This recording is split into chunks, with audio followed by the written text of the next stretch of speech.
তোমাদের হচ্ছে আগের লেকচার পর্যন্ত আমরা প্যাসকেলের সূত্র পড়িয়েছিলাম, রাইট? এখন হচ্ছে প্যাসকেলের সূত্র থেকে কিভাবে প্রশ্ন আসে সেটা একটু বলি।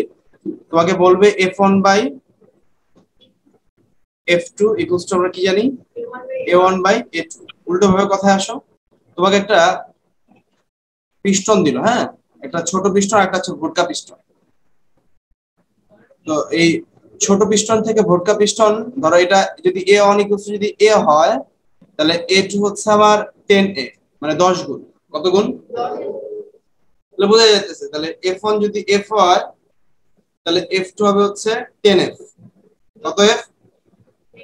10F, মানে হচ্ছে 10 গুণ। কত গুণ?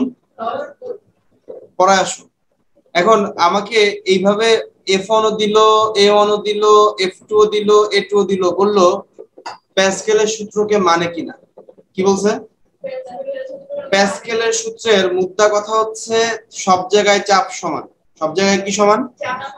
তাহলে আমি F1 জানি, F2 জানি, A1 জানি, A2 জানি, বা ধরো তিনটা জানি একটা জানি না, তিনটা জানি সেটা তো বের করতে পারবো এই সূত্র দিয়ে, পারবো না?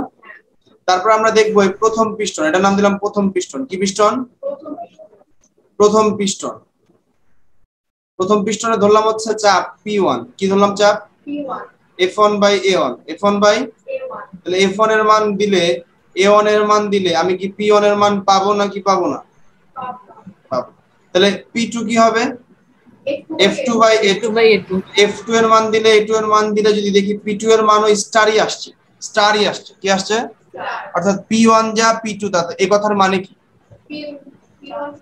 P1 ইকুয়ালস টু যদি P2 হয়, এই কথার মানে কি? বুঝি নাই। সকল দিকে চাপ সমান, এই কথার মানে কি? কার সূত্র? প্যাসকেলের সূত্র। বাহ, ট্যালেন্ট! তোমাদের তো বেশ ভালো শিখাইছে, তোমাদের যে শিখাইছে এটা ভালো শিখাইছে, আলহামদুলিল্লাহ। যে তোমাদের শিখাইছে সে খুব ভালো শিখাইছে, কথা বুঝছো? বাতাসের চাপ এগুলো একটু পড়বা, ভুংচুং কিছু আলোচনা আছে এখানে। একটা পরীক্ষা আছে, বাতাসের চাপে একটা পরীক্ষা আছে, দেখবা। চাপের সাথে উচ্চতা একটা গ্রাফ দেওয়া আছে, এটা দেখবা। এটার উপর বেস করে এভারেস্টের চূড়ায় কতটুকু অক্সিজেন পাওয়া যায় সেটাও দেখবা, কথা বুঝছো? টরিসেলির পরীক্ষা, এই যে একটা পারদ না, পারদের মধ্যে তুমি যদি টেস্ট টিউব চোবাও, টেস্ট টিউব কি করো? চোবাও, তাহলে টেস্ট টিউবটা হচ্ছে ফাঁকা টেস্ট টিউবের মধ্যে হচ্ছে আমার পারদ উঠে যাবে। কে উঠে যাবে? এবং দেখলাম পারদ কতটুকু উঠছে, সেই উচ্চতাটাকে নিলাম, সেই উচ্চতা দেখলাম 76 সেন্টিমিটার। তুমি যদি মিলিমিটারে বলতে চাও, কিসে বলতে চাও? তাহলে 7600 মিলিমিটার, সরি 760 মিলিমিটার। তুমি যদি মিটারে বলতে চাও 0.76 মিটার, 0.76 মিটার। মনে থাকবে? মনে থাকবে? পরীক্ষাটা একটু দেখবা। আমরা স্থিতিস্থাপকতায় যাব। কোথায় যাব? স্থিতিস্থাপকতায়। আগে একটা কোশ্চেন লেখো খাতায় সবাই। স্থিতিস্থাপকতা কি? স্থিতিস্থাপক বস্তু কি?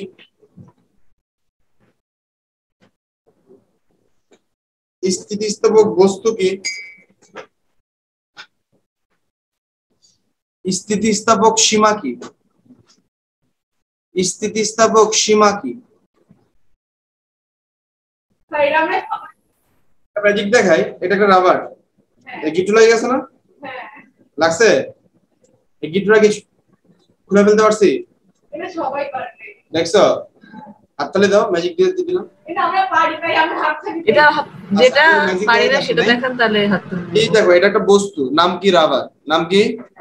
রাবার। আচ্ছা, নাম হয় না? দেখা যায় স্যার। এই রাবারটা তুমি যদি টান দাও, দেখছো? টান দিলে বড় হইতেছে না? যখন তুমি ছেড়ে দিছো তখন কি সে আগের অবস্থায় ফিরে আসছে না? জি স্যার। না, আমাদের এই গালেও ঘটে, ছোট বাচ্চাদের বেশি ঘটে, ছেলেদের কম ঘটে। বা টান দিলে যেটা বড় হইতেছে, আমার তাও হয়েছে, দেখছো? যে এটা কেন হয় জানো?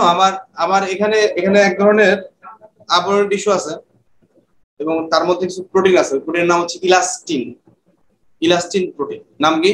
ইলাস্টিন। তোমরা বলো না যে ইলাস্টিক, এটা তোমরা ইউজ টু। এটা একটা ইলাস্টিক মানে হচ্ছে স্থিতিস্থাপক। আচ্ছা, একটু বোঝানোর চেষ্টা করি। এই স্থিতিস্থাপক কাকে বলতেছে? এটা বস্তুর উপর যদি আমরা বল প্রয়োগ করি, বল প্রয়োগ করার পর তার দেখো যে তার বস্তুটির বিকৃতি ঘটছে, এটাকে বলে বিকৃতি। প্রতি একক দৈর্ঘ্যে যে পরিমাণ, প্রতি একক দৈর্ঘ্যে যে পরিমাণ পরিবর্তন আসছে, এটাকে বলা হচ্ছে বিকৃতি। একক দৈর্ঘ্যে কোনো বস্তুর দৈর্ঘ্যের যে পরিমাণ পরিবর্তন আসছে তাকে বলা হয় দৈর্ঘ্য বিকৃতি। এটা ক্ষেত্র বরাবর হতে পারে, আয়তন বরাবর হতে পারে, হোয়াট এভার। বাট মুদ্রা কথা হচ্ছে এখানে বিকৃতি ঘটতেছে। বল প্রয়োগ করছি, তার আগের যে অবস্থা সেটা বিকৃতি হয়ে গেছে। যেমনটা উপর একটা রেগুলার রেগুলার আকার আছে না, কারণ কেউ টান দেওয়া এরকম ধরলো, বিকৃতি ঘটছে, বুঝাইতে পারছি? ছেড়ে দেওয়ার পরে কি উপর আগের অবস্থায় ফিরে আসছে? রাবারটাকে টান দিছি, বিকৃতি ঘটছে, ছেড়ে দেওয়ার পরে কি আগের অবস্থায় ফিরে আসছে? আচ্ছা, কোনো বস্তুর উপর বল প্রয়োগ করার পরে যদি বস্তুর বিকৃতি ঘটে এবং বল যদি অপসারণ করা হয়, যদি সে পূর্বের অবস্থায় ফিরে আসে, শর্ত আছে পূর্বের অবস্থায় ফিরে আসে, তবে ওই বস্তুকে বলা হচ্ছে স্থিতিস্থাপক বস্তু। বস্তুর ওই ধর্মকে বলা হচ্ছে স্থিতিস্থাপকতা। পরো স্থিতিস্থাপক, পরো স্থিতিস্থাপক, স্থিতিস্থাপক। বুঝাইতে পারছি? বুঝাইতে পারছি? বুঝাইতে পারছি? আচ্ছা, তাহলে আমি আবার পড়াই একটু। একটা বস্তুর উপর বল প্রয়োগ করলাম, এখানে একটা কথা মিসিং আছে, আমি বলবো, আমি ভুল পড়াচ্ছি আমি জানি। বল প্রয়োগ করার পর বস্তুটার বিকৃতি হয়েছে, বিকৃতি হওয়ার পর আমি যখন বল অপসারণ করছি সে আগের অবস্থায় ফিরে আসছে। যদি কেউ আবার এই যে আগের অবস্থায় ফিরে না আসে না, ওটা আবার স্থিতিস্থাপক বস্তু না। যেমন ধরো এখন কাউরে টাই না একদম পুরো গাল নষ্ট করে দিয়েছে, ছিড়াই লাগছে, পূর্বের অবস্থায় আর আসে না, ওটা স্থিতিস্থাপক বস্তু। টান দিছি, বিকৃতি হয়েছে, ছেড়ে দিছি, আগের অবস্থায় ফিরে আসছে, এটাকে আমরা বলতে পারি। সেকেন্ড কথা কি, সেকেন্ড কথা একটু দেখার চেষ্টা করো। এটা টান দিতেছি বড় হইতে, টান দিতে ওকে টান দিতে দিতে দিতে দিতে দিতে গেলে বড়ই হবে। এটা একটা নির্দিষ্ট সময় পর টান দিলে ছেড়ে যাবে না, তার মানে ওর একটা সীমা আছে। ওর যে মানে আমি যে আমার গাল যে টান দিতেছে দিতেছে আমি হইতাছি হইতাছি দেখি আটা নাকি যে টান দিলা দেখবা ছেড়ে যাচ্ছে, যাচ্ছে নাকি যাচ্ছে না? তার মানে নির্দিষ্ট একটা সীমা আছে, যে সীমা পর্যন্ত স্থিতিস্থাপক বস্তুকে বল প্রয়োগ করলে এর বিকৃতি হয়। যে সীমা পর্যন্ত স্থিতিস্থাপক বস্তুকে বল প্রয়োগ করলে এর কি হয়, বিকৃতি হয়, সেই সীমাকে আমরা বলবো হচ্ছে স্থিতিস্থাপক সীমা। সেই সীমাকে আমরা বলবো কি, স্থিতিস্থাপক সীমা। ওই স্থিতিস্থাপক সীমার মধ্যে বল প্রয়োগ করার পর বস্তুর বিকৃতি ঘটলো, বল অপসারণ করার পর যদি সে পূর্বের অবস্থায় ফিরে আসে, তখন ওই বস্তুকে আমরা বলবো হচ্ছে স্থিতিস্থাপক বস্তু। স্যার দুইবার দুই কথা বললেন, একবার সীমা ছাড়া কথা বললেন, একবার সীমা দিয়া কথা বললেন। হ্যাঁ, কথাটা তোমরা যখন বলবা তখন সীমা দিয়া বলবা। তাহলে সংজ্ঞাটা কি লেখাই দিব? লেখো, স্থিতিস্থাপক সীমার মধ্যে কোনো বস্তুর উপর বল প্রয়োগ করলে, স্থিতিস্থাপক সীমার মধ্যে কোনো বস্তুর বল প্রয়োগ করলে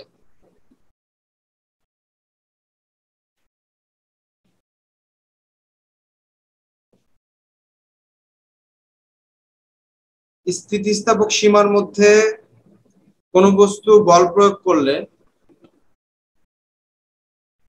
বস্তুটির বিকৃতি হয়। বস্তুটির কি হয়? বিকৃতি হয়। স্থিতিস্থাপক সীমার মধ্যে কোনো বস্তুকে বল প্রয়োগ করলে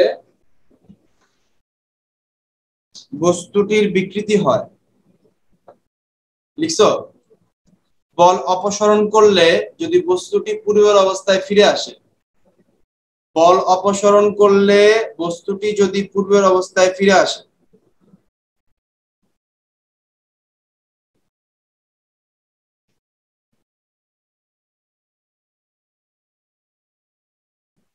স্যার বল অপসারণ করলে বস্তুটি যদি পূর্বের অবস্থায় ফিরে আসে,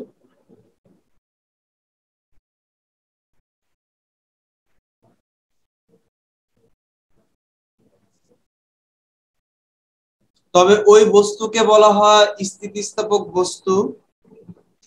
তবে ওই বস্তুকে বলা হয় স্থিতিস্থাপক বস্তু। বস্তুর এই ধর্মকে বলা হয় স্থিতিস্থাপকতা। বস্তুর ওই ধর্মকে বলা হয় স্থিতিস্থাপকতা।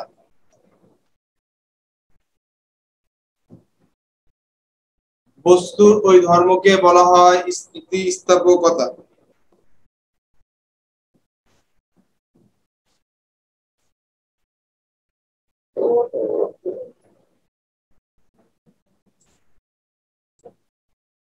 বস্তুর ওই ধর্মকে বলা হয় স্থিতিস্থাপকতা।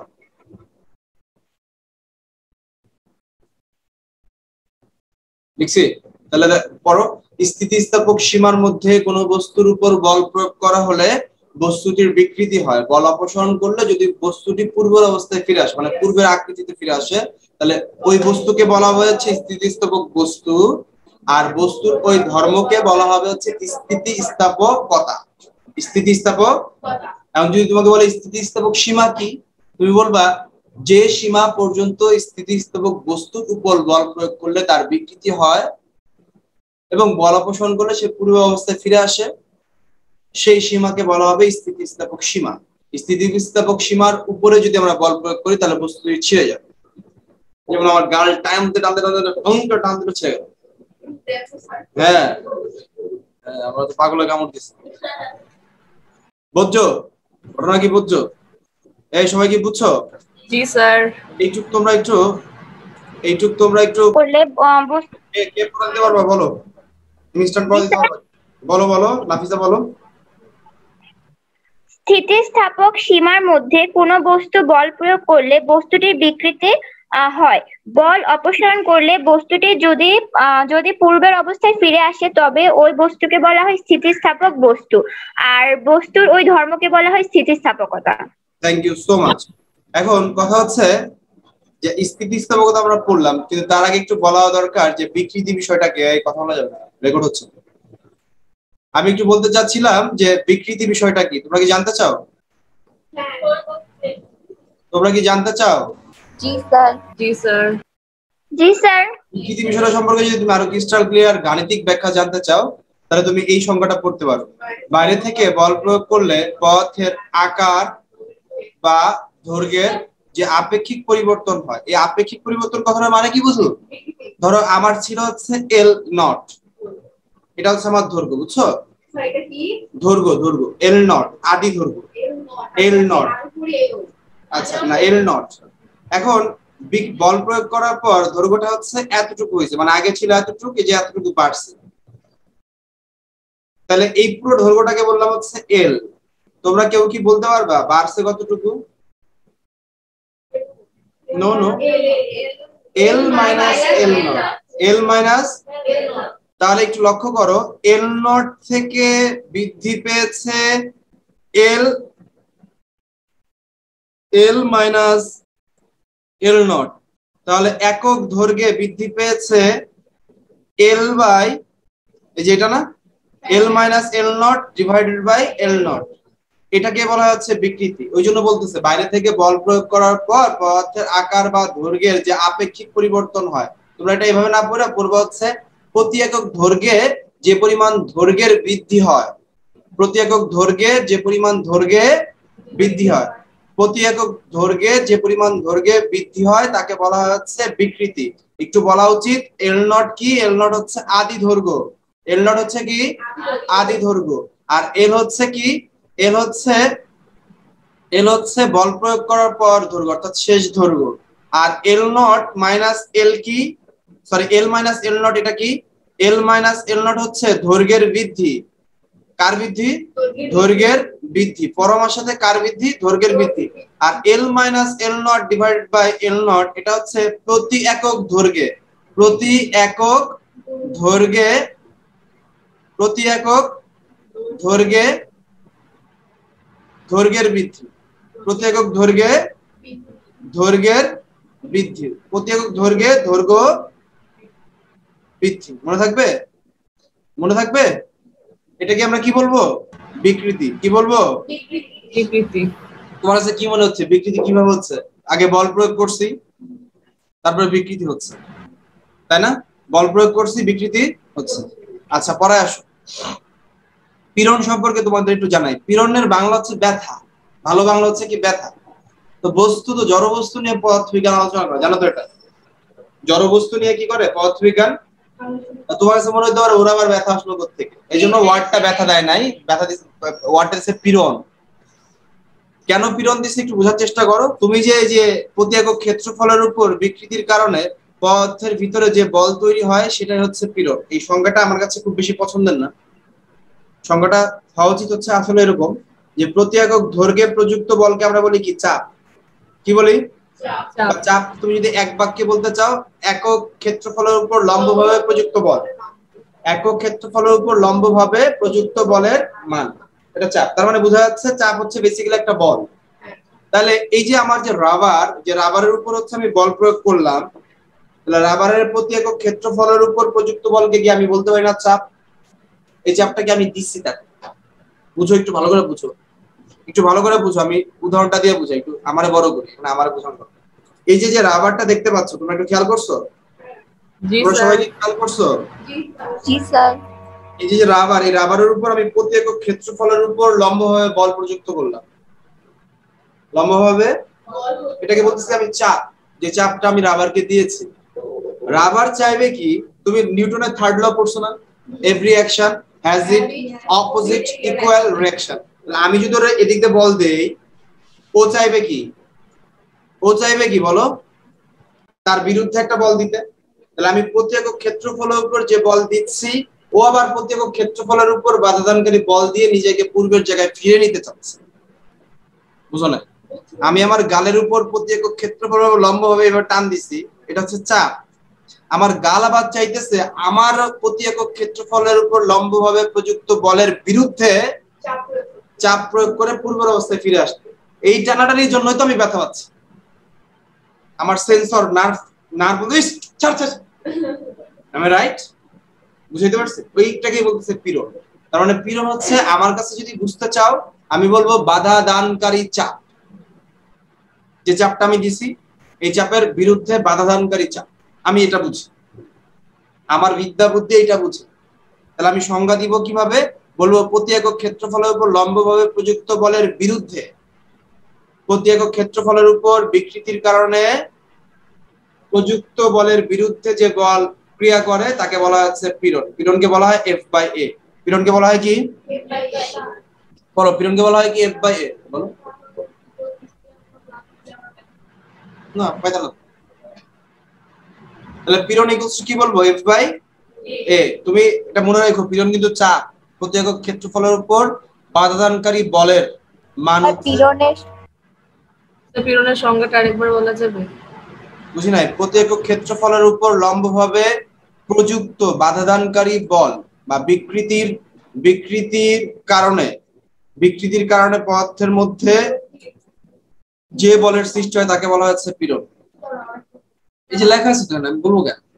একক ক্ষেত্রফলে বিকৃতির কারণে পদার্থের ভিতরে যে বল সৃষ্টি হয় তাকে পীড়ন বলা হয়। আমি তোমাকে স্পষ্ট করার জন্য কিছু কথাবার্তা বলছি।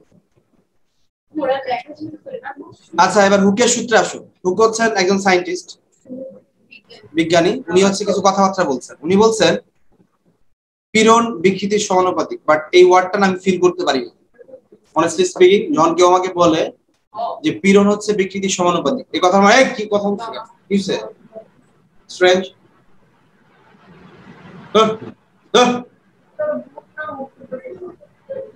বিকৃতি, পীড়ন হচ্ছে বিকৃতির সমানুপাতিক। ওই কথা বলো। পীড়ন হচ্ছে কি? বিকৃতি। এই কথার মানে কি? বিকৃতি বাড়লে পীড়ন বাড়বে, বিকৃতি কমলে। তোমার প্র্যাকটিক্যালি দেখাই দেই।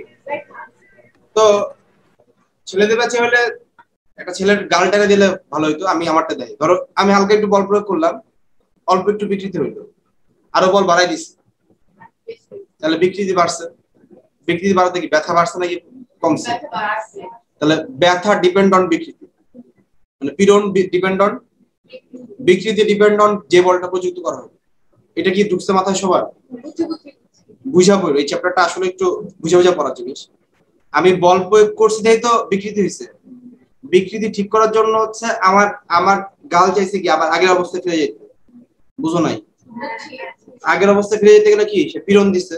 কারণ পীড়ন নির্ভর করতেছে বিকৃতির উপর, বিকৃতি নির্ভর করতেছে আমি কি পরিমাণ বল প্রযুক্ত করলাম বা আমার উপরে কে কি পরিমাণ বল প্রযুক্ত করলো। রাইট? এই টেস্টটাই হচ্ছে আমাদের হুক স্যার উনি করছিলেন। হুক স্যার কি বলছে? উনি হলো লাস্টের দুইটা নিয়ে কথা বলছে। লাস্টের কটা নিয়ে কি কথা হচ্ছে শুনবা? আমি আমার মতো করে বলি, আমি বল প্রযুক্ত যত বাড়াবো বিকৃতি তত বাড়াবো, বিকৃতি তত বাড়বে, তাই না? বিকৃতি তত বাড়বে, বিকৃতি যত বাড়বে পীড়ন তত বাড়বে। কথা কি ঠিক? পীড়ন তত বাড়বে। উল্টো কথা আসো, বল যদি আমি কম প্রয়োগ করি বিকৃতি হচ্ছে আমার কম প্রয়োগ হবে, বিকৃতি আমার কম হবে, আর বিকৃতি কম হলে আমার পীড়ন কি হবে? কম হবে। তাহলে পীড়ন আর বিকৃতির মধ্যে সম্পর্কটা কি? সমানুপাতিক না? উনি এটাই জি বলছেন। স্যার। এবং এই সমানুপাতিক চিহ্ন উঠাইলে একটা ধ্রুবক দিতে হয়, যে ধ্রুবককে উনি বলছেন হচ্ছে ইয়াং এর ধ্রুবক। কার ধ্রুবক? বা স্থিতিস্থাপক গুণাঙ্ক, বা কি বলে? তাহলে পীড়ন এখানে লাইন বাড়াবা ইকুয়ালস টু ধ্রুবকের জায়গায় লিখবা হচ্ছে ওয়াই। ওয়াই মানে হচ্ছে ইয়াং এর গুণাঙ্ক। ওয়াই মানে হচ্ছে কি? বলো, ওয়াই মানে হচ্ছে কি? ইয়াং এর গুণাঙ্ক। ওয়াই মানে হচ্ছে কি? ইয়াং এর, পড়ো, ওয়াই মানে হচ্ছে কি? ইয়াং এর গুণাঙ্ক। এখানে বিকৃতির প্রথমে বলছে এফ বাই এ না, এটাকে এফ বাই এ লেখা যায়, আবার টি বাই এ ও লেখা যায়। টি মানে টেনশন, টি মানে কি? টান। টান আমি টানছি, আবার আবার আবার গাল পরে যে বলে টান দিছে, সেটাকে বলা হচ্ছে টেনশন। সেটাকে কি বলা হচ্ছে? কি বলা হচ্ছে?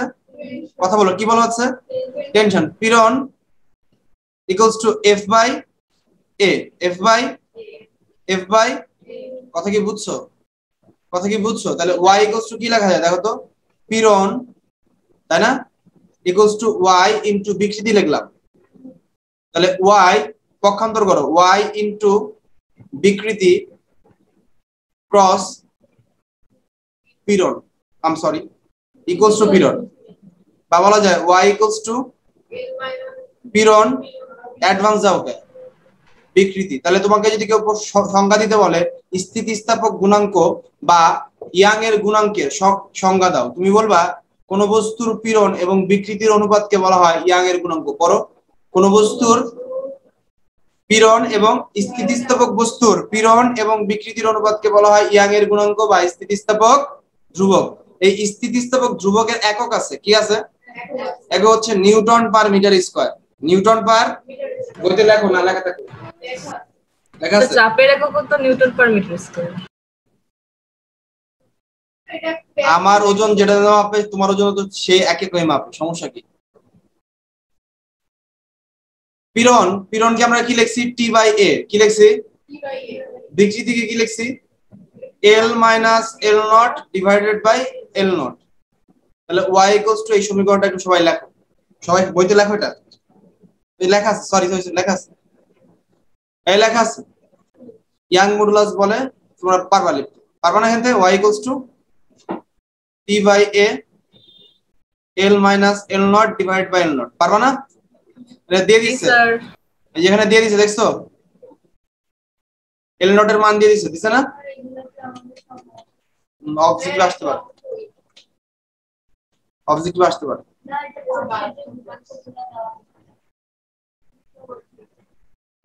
আচ্ছা একটু আগাও, সামনের দিকে আগাও, সবাই সামনের দিকে আগাও। এটা তো ছিল দৈর্ঘ্যের জন্য, কার জন্য? তো যদি এখন আয়তনের জন্য দেয়, তাহলে চেঞ্জটা কি শুধু আয়তনের মধ্যে হবে না? তাহলে আয়তনের জন্য হবে না? আর এটাকে বলা হচ্ছে আয়তন গুণাঙ্ক। এই বি কে কি বলবো আমরা? আয়তন গুণাঙ্ক। স্পষ্ট করে লিখে দিন, এটা তো পীড়ন, পীড়ন সমানুপাতিক হচ্ছে বিকৃতি। আয়তন V minus V nought divide by কি? ভি নট হবে। তাহলে আমি এখান থেকে লিখতে পারি, সমানুপাতিক চিহ্ন উঠাইলে একটা ধ্রুবক দিতে হয়, সেই ধ্রুবকটাকে বললাম বি। বি মানে হচ্ছে আয়তন গুণাঙ্ক। কি মানে? বি মানে আয়তন, V minus V nought divided by V nought. তাহলে আমরা বলতে পারি বি ইকুয়ালস টু হচ্ছে P divided by V minus V nought divided by V nought. এবার আসো, খাতা কলমে কাজ করতে হবে, ক্ষেত্রফল না একটু শিখাই দিই, কি নিয়ে? শিখতে চাও? শিখতে চাও? তাহলে সেম কাহিনী, টি বাই এ সমানুপাতিক হচ্ছে কি বলবা? A minus A nought divide by A nought, তাই না? তাহলে এখান থেকে যদি তুমি তুলো টি বাই এ সমানুপাতিক চিহ্ন তুললে কি কি আসবে? একটা ধ্রুবক আসবে, এটাকে বলবো আয়তন ক্ষেত্রফল গুণাঙ্ক। কি বলবো? কি বলবো? ক্ষেত্রফল গুণাঙ্ক বাই এ নট। তাহলে বলো ক্ষেত্রফল গুণাঙ্ক কি হবে? T by A A minus A nought divide by A nought. আচ্ছা তোমাদের আরেকটু কথা বলা দরকার ছিল, তুমি যদি ইন্টারন্যাশনাল বইগুলো পড়ো, মানে বাইরের দেশের বইগুলো পড়ো, এই যে এল মাইনাস এল নট যেটা দেখতেছো না, বাইরের দেশের বইগুলো যদি তুমি পড়ো, এল মাইনাস এল নট যেটা লেখা আছে, এটাকে বলা হচ্ছে স্মল এল। কি বলে? পড়ো, কি বলে? আর এল নট কে আসলে বাইরের দেশে বলা হচ্ছে ক্যাপিটাল এল, এরকম। তাহলে সেক্ষেত্রে এল মাইনাস এল নট যেটা আছে তোমাদের বইতে, তুমি যদি ইংলিশ মিডিয়ামের বইগুলো পড়ো তাহলে দেখবে ওখানে লেখা আছে এল প্রাইম ডিভাইড বাই এল, একই কথা, এল প্রাইম ডিভাইড বাই কি, তাহলে সূত্র কি দাঁড়ায় দেখো তো, y ইকুয়ালস টু কি ছিল, t by a, t by এখানে ছিল l minus l nought divide by l nought, তাহলে তুমি বাইরের দেশের বইতে কি লেখা দেখবা, t বাই a এখানে small l divide by l, আড়াআড়ি করো, ভাগকে গুণ করো, ক্যাপিটাল এল উপরে যাবে স্মল এল নিচে থাকবে, তাই না, ভাগ করলে তো উল্টে যায়, তাহলে এটা কি লেখা যায় টি এল ডিভাইড বাই এ এল, এ পারবো, তুলো এগুলো তুলো। স্যার জুমের টাইম তো আবার শেষ হয়ে যাবে। বুঝি নাই, বললাম যে জুমের লিংক তো আবার কেটে যাবে। এ রে